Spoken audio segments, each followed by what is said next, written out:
Israel and Palestine are on everyone's minds right now, but you've been researching the topic and advocating for Palestine quite a long time now.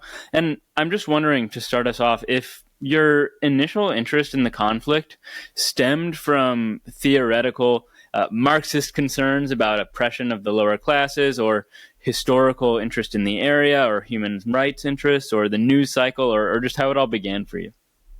That's a really good question. And I'm going to give you a very honest answer, which is that when I was a very young person, I regularly read the newspaper. That was just something that I did. My parents were avid takers of the newspaper. They would go through it and so on.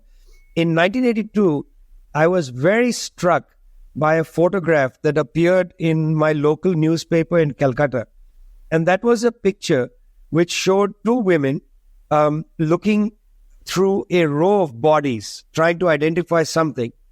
Now, obviously, I had no context for this. It was 1982. I was about, 15 years old.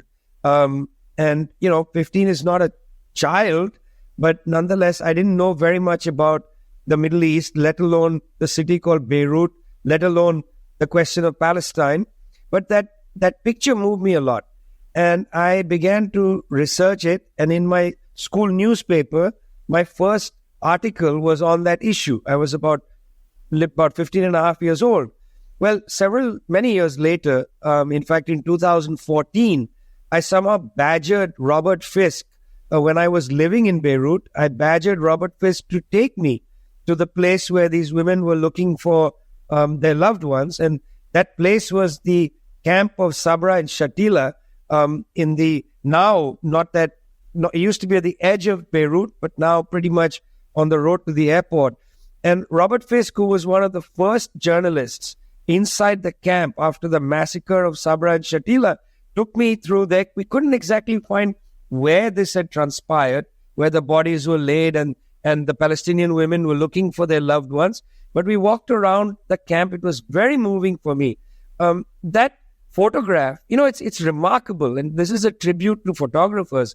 That photograph is a haunting picture, and I've used that at several occasions, to illustrate the kind of the ghostly way in which people have to live.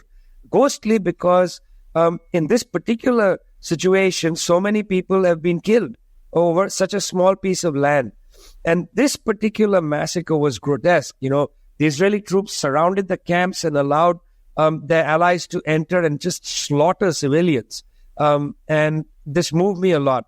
And I felt at that point that, my God, what kind of world do we live in where this sort of thing happens over and over again? And by the way, this opened my eyes to conflicts and this sort of behavior within India, because the very next year there was events such as this in Assam, in India, and I remember writing about that. And then the following year, 1984, there was a terrible attack like this against the Sikh community, when 3,000 Sikhs were massacred over a weekend. So my interest in the question of Palestine isn't some sort of obsession with the question of Palestine. I'm very interested in the horrendousness of the modern world, which is supposed to have transcended, this sort of brute force, and yet seems to return to it in a kind of recurrent way, right? Punctually every few years, there's a just grotesque amount of violence levied against one part of humanity by another. And this particular one, I have to say, this one now, from October till now in Gaza, is perhaps one of the most, horrendous that we've seen, largely because the people are trapped. I've actually reported from places where there's been terrible violence, but in every other place, people could run. Even during the U.S. bombing of Mosul against the Islamic State, when tens of thousands of civilians were killed. It's now forgotten that the U.S. bombing of Mosul killed tens of thousands of civilians, but most of the population could run into the countryside. In this case, people are just stuck there. It's like shooting pigs in a barrel. It's terrible.